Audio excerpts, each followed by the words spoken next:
با درود خدمت شما عزیز دلم عزیزم، در خدمت هستم با یک انرژی خوانی دیگه از سری انرژی خوانی های فال رقیب. موضوع این لحظه انرژی خوانی ما اعترافات طرف احساسی نسبت به شما و نسبت به رقیب.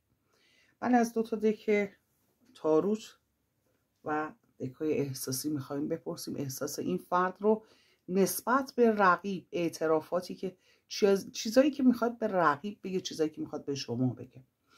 از این دک رقیب رو میپرسیم، از این دک هم شما رو میپرسیم. ما که کائنات هر آنچه که پنهان هست هم اکنون و در همین لحظه آشکار کنه. آمین. ولی در خصوص تصمیم احساسیش، یک تصمیم جدی با رقیب میخواد صحبت کنه این فرد و اینکه شرایط مالی و احساسی بسیار سخت و دردناکی رو داره در کنار رقیب، حالا یا دچار این شرایط شده. یک سری مسائلی که مخفی کاری هایی هستش، ببینید چهره مخفی هست و دودلش کرده در خصوص با رقیب رو میخواد باش صحبت کنه. یک سری مخفی کاری هایی که رقیب کرده که باعث شده که طرف احساسی دودل بشه. بنابراین چیزایی که میخواد به رقیب بگه در خصوص جامعه احساس، یک دودلی، یک این پا پا کردن، این دستون دست کردن رو داره پشت سر میگذاره و از پشت خنجر خوردن، یک خیانت مالی و یا احساسی رو میخواد در موردش صحبت کنه. ولی خب مخفی کاری ها رو به وضوح داره نشون میده در اینجا، چیزایی که مخفی کرده، مخفی کاری که رقیب انجام داده و اینکه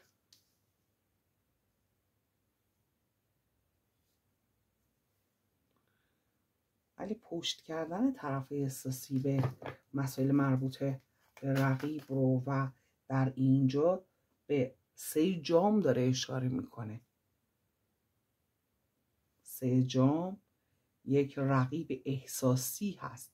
حالا میتونه البته هم خونم باشه، اینکه طرف احساسی ذهنش درگیر شده، به خاطر این درگیری نسبت به جام احساسش دودل هستش. اعترافات ذهنی که داره خورده پیچیدگی این رابطه رقیب و طرف احساسی رو داره بهش اشاره میکنه و تصمیم جدی که میخواد عملیش کنه این تصمیم رو و یک پایان میخواد بده. کارت پایان رو داد. میبینید دیگه، من اصلا هیچ کارتی رو خودم انتخاب نمیکنم عزیز دلم. هر کارتی که کائنات بده، هر کارتی که برگرده رو برای شما میخونم. چون شما تشریف نداری کارت بکشی، بندم کارت نمیکشم که انرژیای بندم تاثیرگذار نباشه. ولی امید که کائنات هر آنچه که پنهان هست رو همکنون و در همین لحظه آشکار کنه. ولی میخوایم یک تلپاتی ذهنی داشته باشیم، ببینیم در خصوص با شما چه اعترافاتی داره، چه چیزهایی میخواد بگه.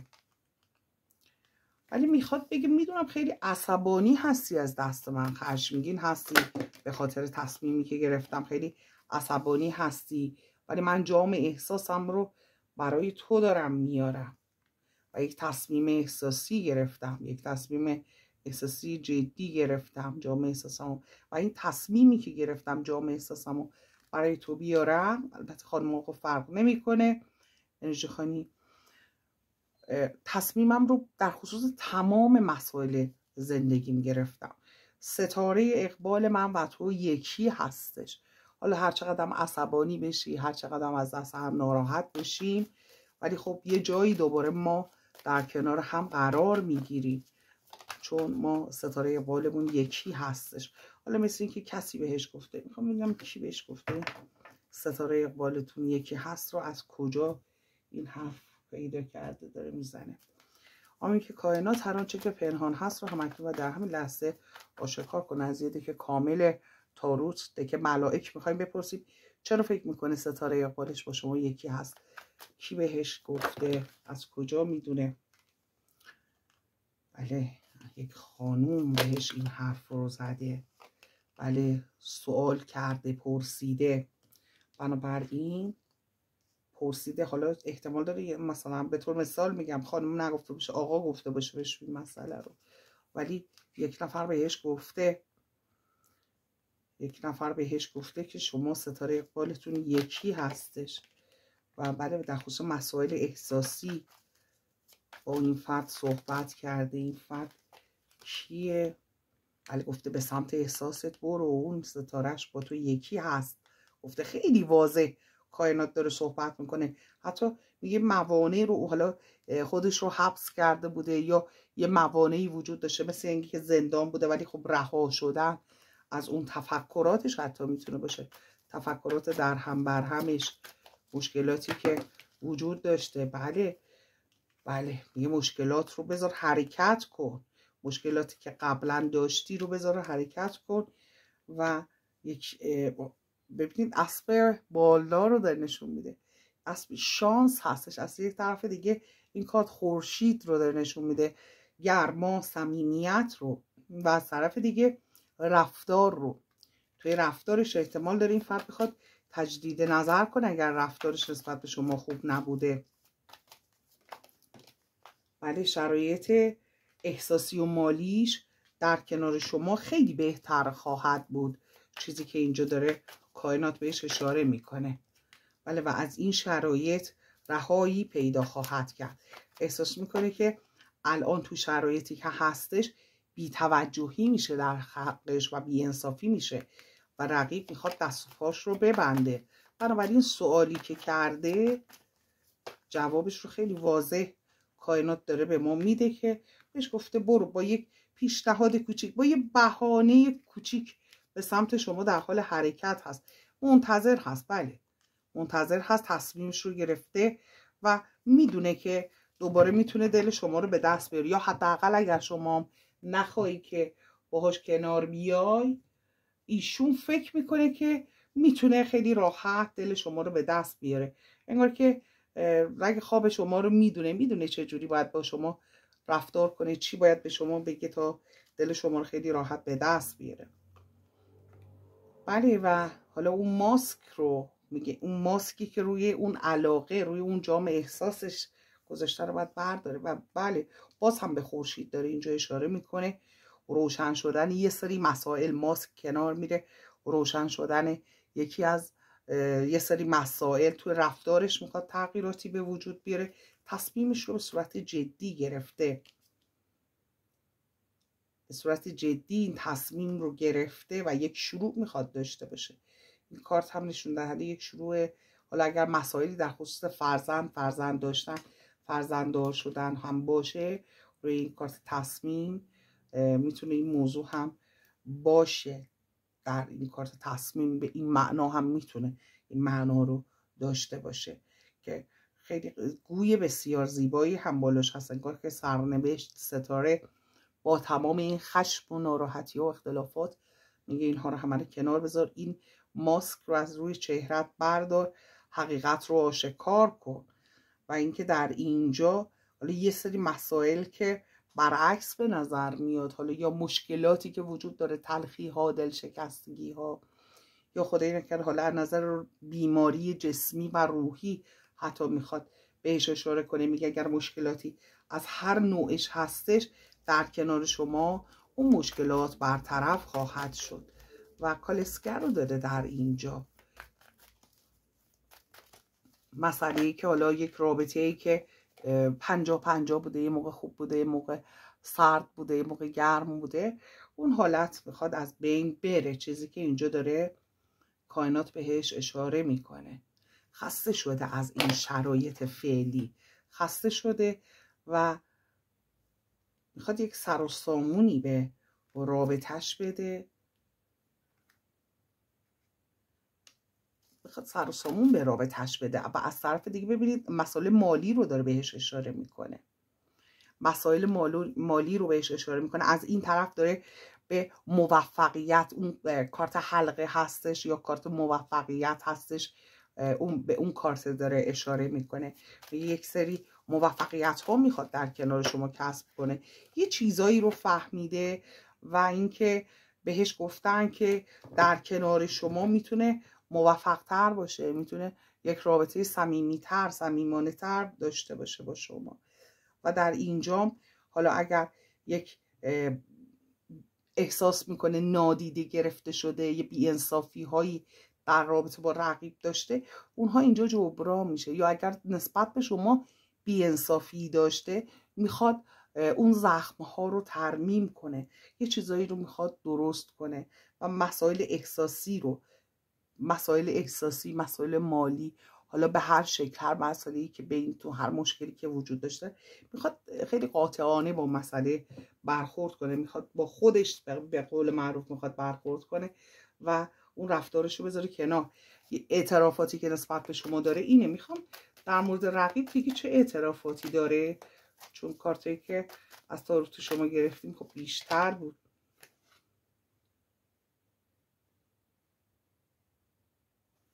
بله یه غم، ناراحتی، ببینید مسئله احساسی رو گذاشتن و میخواد ترک کنه اونجا رو، میخواد اون ترک کنه، به سمت شما حرکت کنه. خشمگین، عصبانی هستش، از دست خودش هم ناراحته، فکر میکنه خودش رو به مشکل انداخته. خودش این بله میگه من غرورم، خواسته هام، خودخواهیم، تکبرم، همه اینها باعث شد که خودم تو همچین دردسری بندازم و انتظار کشیدم. یک فرصتی رو داره، انتظارش رو میکشه، منتظر یک فرصت هستش تا تصمیمش رو عملی کنه.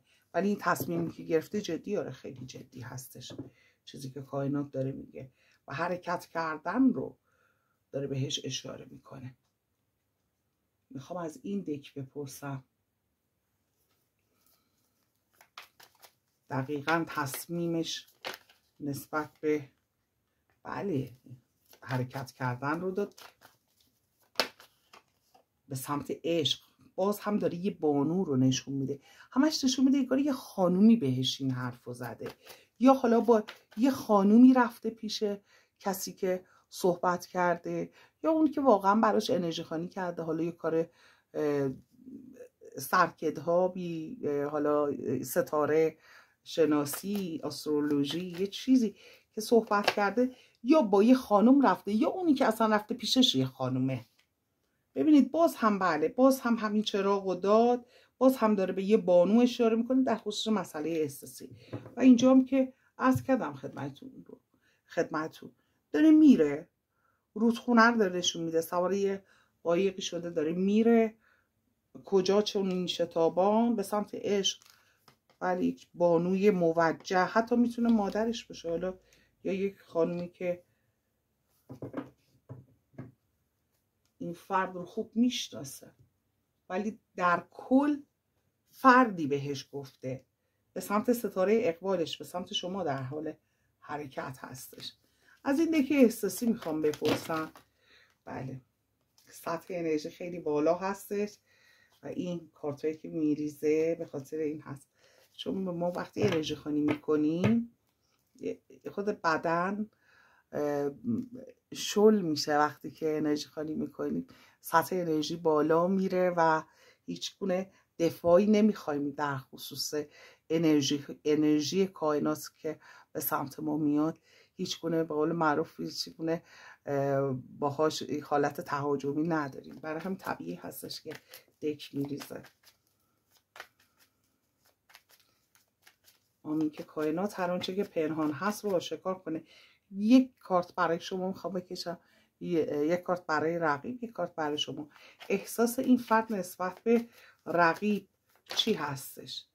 بله با همین یه بوری که زدم 4 تا کارت دادش در اینجا، 5 تا کارت حتی. ولی میگه که دلتنگ گذشته هستش، خیلی شک و شبهه داره، شک و شبهه‌ای که نسبت به رقیب داره بهش اعتراف میکنه. میگه ذهنم میگه خیلی به هم ریخته است، این ذهن منو خیلی به هم ریخت و من خیلی فداکاری کردم، ندید من باهاش صداقت داشتم، نسبت بهش اعتماد داشتم، ولی او نبود اینطور و بله یالان دروغ گفتم، ماسک زد برای من. نسبت به شما احساسش چیه؟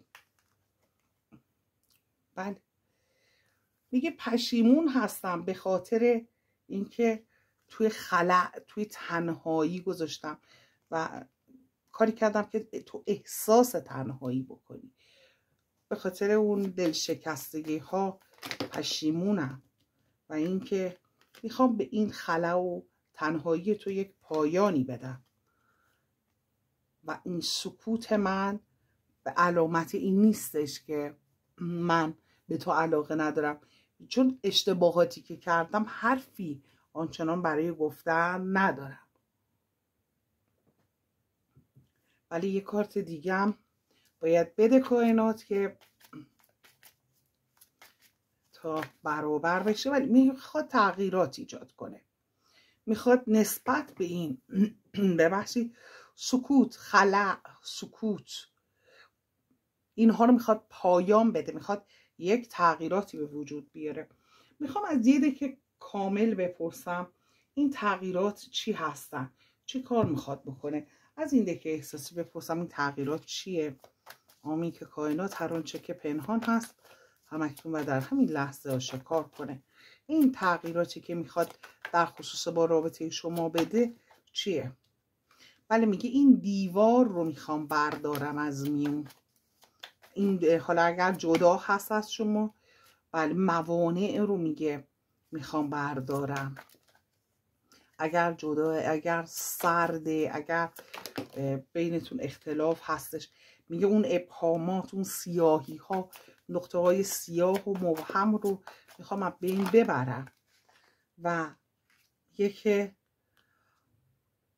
خیلی رویا پردازی ها دارم در مورد تو، خیلی آرزوهایی دارم که میخوام انجام بدم با تو و در مسیر اون آرزوها میخوام با تو حرکت کنم. بله انرژی عشق رو میخوام با تو دوباره زنده کنم. ببین حتی اینجام داره میگه اگر مسافتی حتی اگر میگه بینتون هستش و یا حالا این مسافت میتونه زمانی باشه، میتونه مکانی باشه، میتونه به خاطر اینکه حالا دلاتون از هم دور شده، دل شکستگی به وجود اومده، هر نوع فاصله ای رو میگه این فاصله ها رو میخوام بردارم و انرژی تو رو حالا حس میکنم. اون انرژی عشقی که نسبت به تو دارم حالا وجود داره. من عزیز دلم بنابراین تغییراتی که میخواد به وجود بیاره این هستش. حالا میخوایم از همین دک بپرسیم احساسش رو نسبت به شما و رقیب. آمین که کائنات هر آنچه که پنهان هست رو همکنون و در همین لحظه آشکار کنه. آمین. بله میگه میخوام آزاد به خدا میگه میخوام خودم راحت کنم، میخوام آزاد بشم، ازگرلوک، آزاد بشم از دست تو. خودش رو توی زندان حس میکنه. ببینید این مرده هایی که هست، میخوام از دستت راحت شم، آزاد بشم. در مورد شما چی میگه؟ آمین که کائنات هر آنچه که پنهانه و شکار کنه. میگه میدونم که تو رو تنها گذاشتم. حالا آدمایی که حالا یا بی تفاوتن یا آدمایی که دشمنهایی که شاد شدن، آدمایی که شما رو دوست ندارن اطرافتون هستن، حالا دشمن شاد شده خدای نکرده، یا اینکه تنهاتون گذاشته و شما به هیچ چیزی دیگه رغبت ندارید، احساس میکنه که ضربه سختی به شما خورده تو این رابطه. در مورد رقیب چی فکر میکنه؟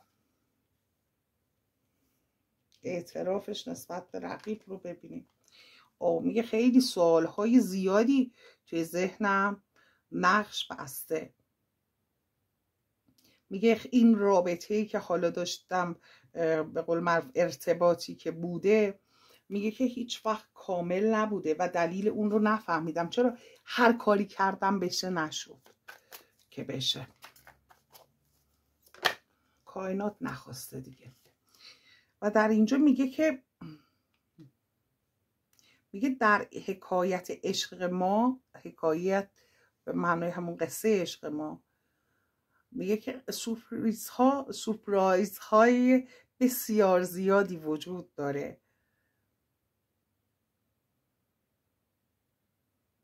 میگه حتی اگر همین امروز فکر کنی که نه تموم شده، هیچ چیزی دیگه ای وجود نداره. میگه که ولی باز هم اورتایا چیکاجا میگه به میون میاد، میبینی که من برات سورپرایز های زیادی میخوام بکنم، میخوام خیلی تغییرات خوبی به وجود بیارم. دقیقا بالای تغییرات هم بده. نسبت به رقیب چی کار میخواد بکنه؟ میگه برنامه ها دارم براش.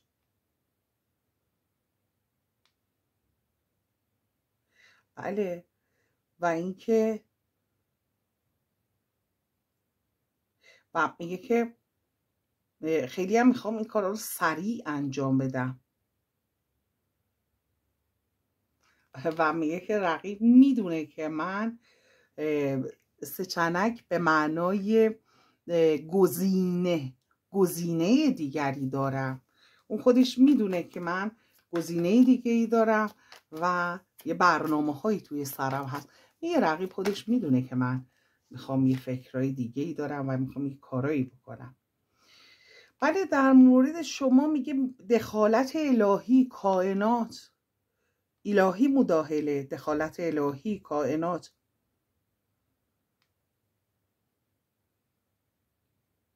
بله. و میگه که میخوام این رابطه رو شفاف سازی کنم، شفاف سازیش کنم و میخوام این شفاف سازی انجام بشه و دستاوردی داشته باشم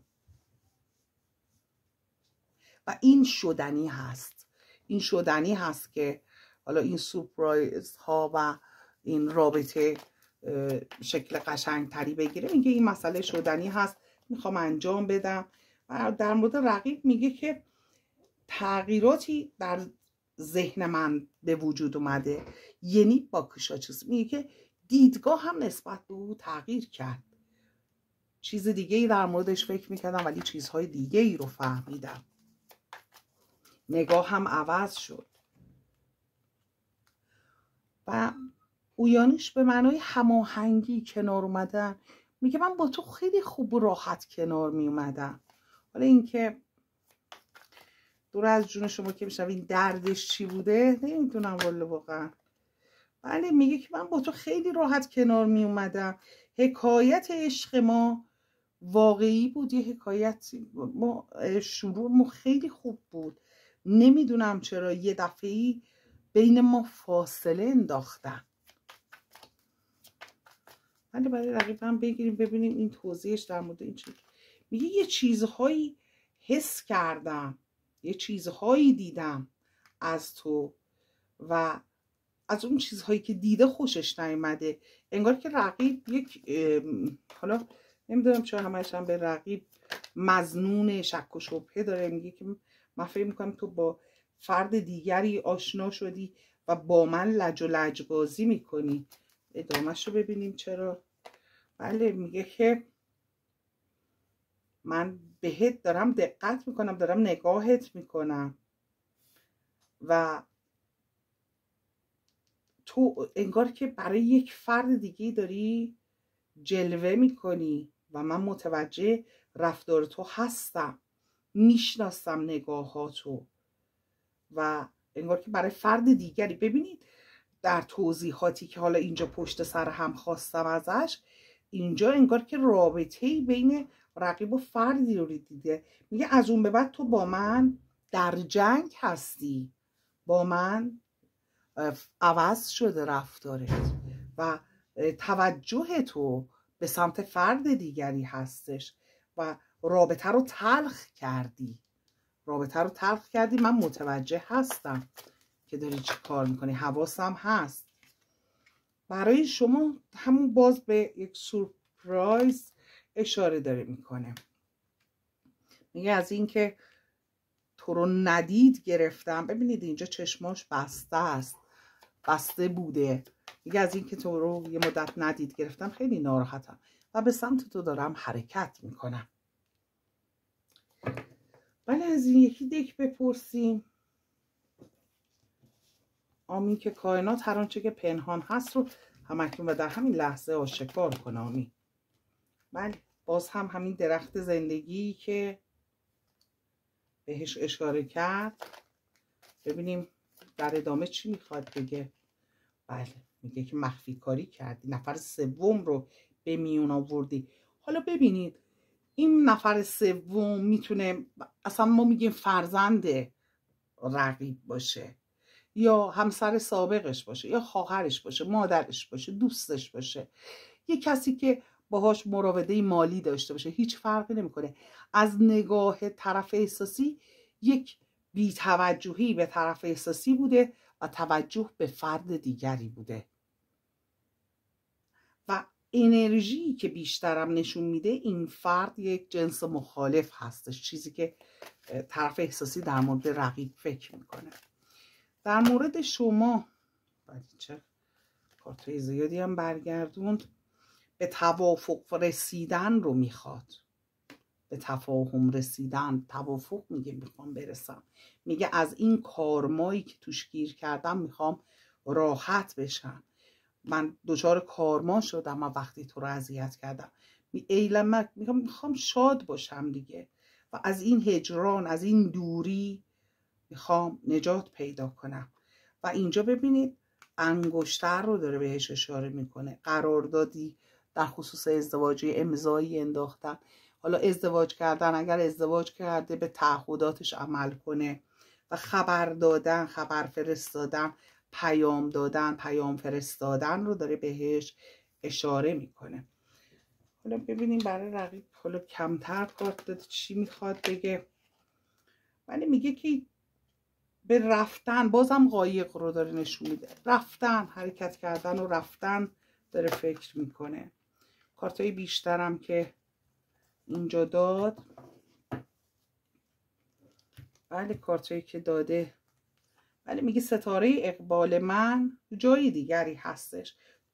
طمعکار بودن رقیب رو داره بهش اشاره میکنه و اینکه رقیب خب همش یه آدمی هست که فقط به خودش توجه میکنه، میگه و خودش رو خیلی بزرگ میبینه، خودش رو همه چی میبینه. از نظر رفتاری خورشید رفتار هستش و داره میگه مثل زهر رو داده در اینجا، همونطور که ملاحظه میکنیم مثل زهر، مثل جام زهری بوده که سر کشیدم و در اینجا شمشیر رو از رو برای هم بستن و با هم می جنگن، همش جنگیدن و اختلاف نظرها رو. و میگه که کسکانچ، بله حسادتت، میگه تو اون آتش حسادتت باید تو هم بسوزی.